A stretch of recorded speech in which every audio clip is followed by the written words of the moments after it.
Halo guys, balik lagi sama gue Yeni. Dan kali ini gue lagi mau nge-review Garmin Forerunner 245 FR245 setelah 10 bulan pemakaian. Jadi ini tentu aja udah gue pakai selama 10 bulan. Tapi pertama-tama kita lihat dusnya aja, karena pada saat beli gue kan tidak mereview. Jadi pertama-tama di sini ada tulisannya TAM, garansi 2 tahun. 1 tahun dari Garmin, 1 tahunan lagi dari TAM. Terus di bawah kita akan nemuin tulisan Forerunner 245 wearable device GPS untuk berlari dengan fitur pelatihan canggih. Di samping kita akan ada tulisan dilarang melakukan perubahan spesifikasi yang dapat menimbulkan gangguan fisik atau elektromagnetik terhadap lingkungan sekitarnya. Di samping juga sama tulisannya GPS running wearable device with advanced running features Forerunner 245. Di belakang kita akan dikasih tulisan kayak spesifikasi gitu. Bukan spesifikasi, dia isi kotak. Isi kotak ini barcode, terus ini ngelambangin bahwa ini Bluetooth. Nah, ini dia baru spesifikasi.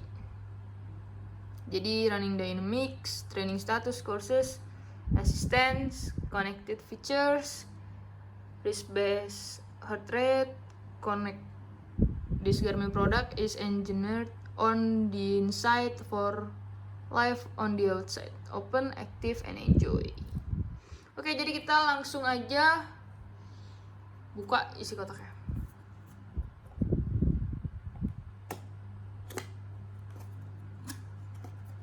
Jadi sebenarnya yang ada di dalam kotak si Garmin FR245 ini tentu aja ada buku Quick Start Manual yang terdiri dari bahasa Inggris, ini ada bahasa Thailand, ada bahasa Indonesia, dan ada bahasa Vietnam. Oke. Ini ada barcode untuk nge-scan biar langsung ke download ke Garmin Connect. Jadi Garmin Connect ini bisa support iOS ataupun Android. Jadi bagi kalian yang pakai iPhone ataupun pakai Android, ini tetap bisa. Ini yang bekas chargeran Garminnya. Ini busanya.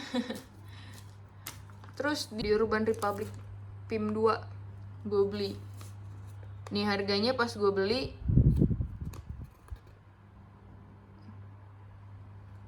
Rp4799.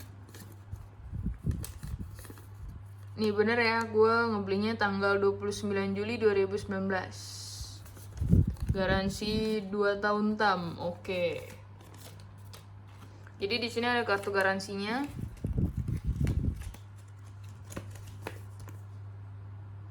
Oh ya, untuk garansinya sendiri itu dia ada di Ruko Roxy C4, Jakarta Pusat. Di Bandung ada, Medan ada, Semarang, Jogja, Jakarta. Oke.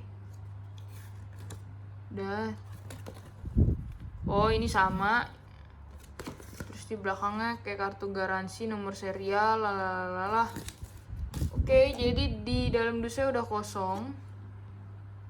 Jadi kita langsung fokus ngebahas ke jamnya aja.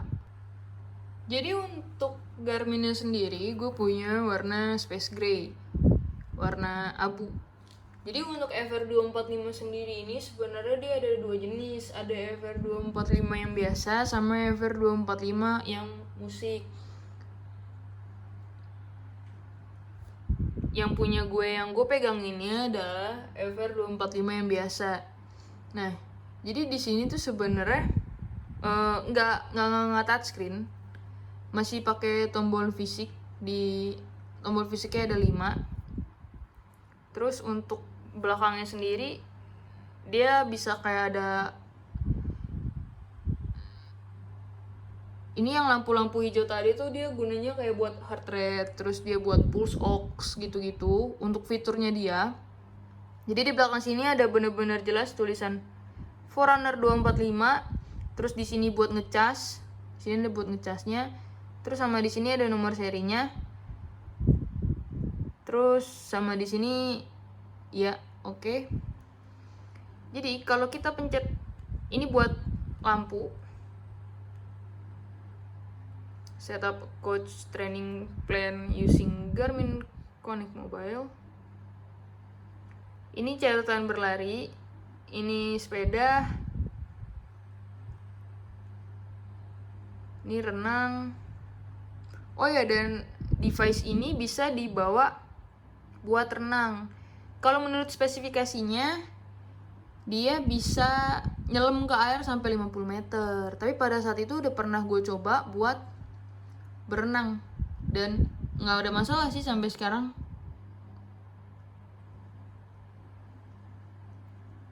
Itu bisa diatur di, nah kalau ini disesuaikan dengan kebutuhan kita. Misalnya kita suka lari, sepeda atau renang gitu, dia di sini bisa diatur. Kita mau treadmill, indoor track, sepeda, berenang, atau kita mau strength training. Udah sih, emang fiturnya di 245 kan cukup terbatas ya. Jadi ini ada tulisannya sendiri nih di sini.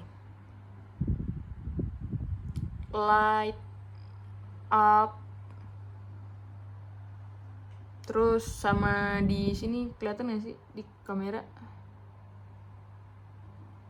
Down. Di sini start sama stop, dan di sini back.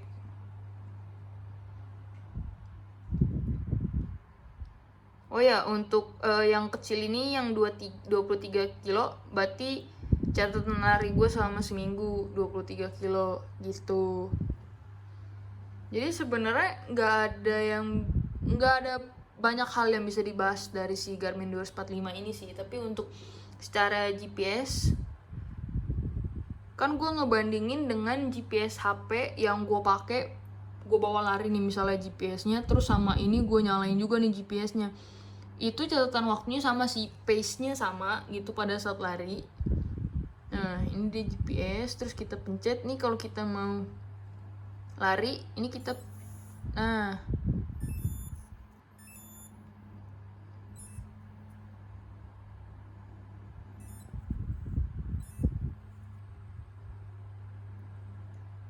salah gue nyontoinnya, percuma karena kan nggak ada GPS-nya. Cuma nih kalau kita mau, kita dari awal deh. Ini kayak gini, kita kesini, kita pencet yang ini, terus kita pencet lagi sekali. Ini di atas option ini kan merah nih, kita tunggu deh sampai hijau penuh, baru kita pencet. Baru udah nih, kita udah mulai nih di sini. Nanti pace-nya udah keluar gitu. Kalau misalnya kita nggak lari, dia kayak ke pause sendiri gitu. Dah, kita matiin. Nah, dia langsung keluar nih, ada resume, save, resume letter, lab. Oke, kita discard aja ya. Yes. Oke. Untuk baterainya sendiri nggak ada masalah sih, nggak bocor, nggak apa untuk device yang gue pakai ini. Untuk baterainya sendiri sih lumayan awet. Kalau misalnya kita pakai cuma buat lari doang, dia awet banget. Kalau misalnya kita pakai buat sehari-hari, misalnya sampai tidur juga dipakai. Karena di Garmin Connect kan ada catatan buat penghitungan waktu tidur kita ya. Tapi kalau di Garmin Connect untuk dia ngitung waktu tidur itu kurang tepat gitu. Jadi kayak gue kan pasang alarm, misalnya gue pasang alarm jam 5 tuh gue udah bangun, tapi di Garmin Connect itu gue jam 5.10 baru bangun gitu. Untuk cara matiinnya sendiri, dia sendiri itu bisa ditekan lama, yang ini tadi di power off, udah mati. Untuk secara fitur sebenarnya nggak banyak yang bisa diobrolin di device, tapi mungkin lebih ke langsung ke aplikasinya aja, ke Garmin Connect. Terus kita nyalain lagi.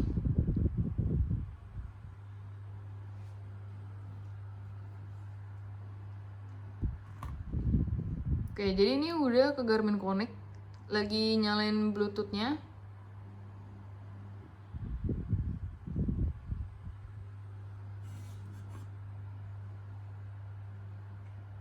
Ini lagi nyalain Bluetooth.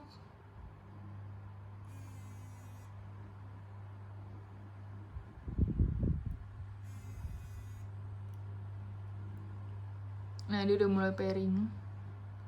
Biar cepat pada saat pairing kita sinkronin aja. Ini akan lebih cepat buat dia connect-nya dibandingin kita nggak pencet sinkron di jam.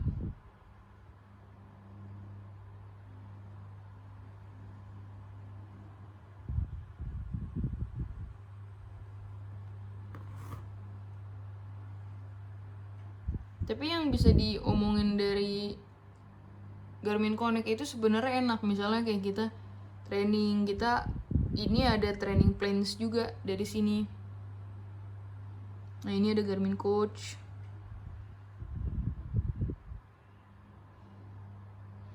Ini health stats, ini ada sleep yang tadi gue bilang sebenarnya kurang akurat. Terus ada kita bisa tulis kita berat berapa, terus kalorisnya dia sebenarnya sistemnya kayak kira-kira gitu sih, kurang tepat.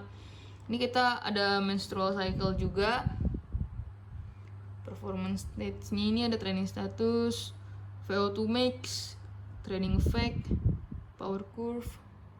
Ini gear. Nah, gear ini buat kita sepatu atau misal sepeda. Sepatu atau sepeda kan itu ada limitnya juga, kayak maksimal berapa kilo gitu. Jadi ini bisa langsung kecatat di sini. Tuh. Tapi untuk di aplikasi GPS HP biasa pun juga sebenarnya fitur itu udah ada.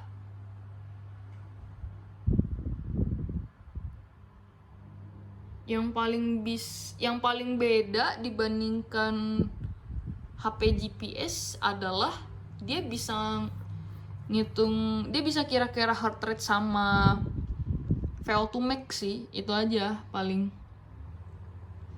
Tapi kalau misalnya ditanya dengan harga 4,8 juta buat dapetin kayak gini, worth it nggak worth it sih kalau misalnya kalian memang suka. Dan ini juga sebenarnya bisa sih buat dipakai kayak sehari-hari gitu, maksudnya kayak buat kalian santai atau apapun.